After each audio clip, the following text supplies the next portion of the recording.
Hello friends, recently I ran into such a problem.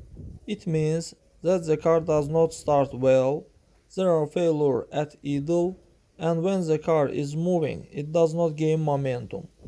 It even stalls on the move. It means that they replace the candle, wires, look at coil for cracks, but everything is in order. But the car stalls, drove badly. Friends, but before starting the video, subscribe to our channel, put like, and don't forget to put a bell so as not miss new video on the channel.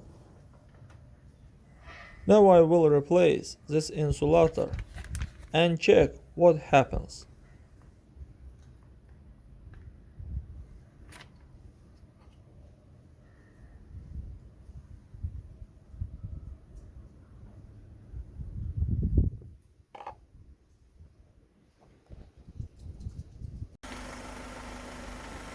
Friends, after I replaced the insulator, the car began to work perfectly.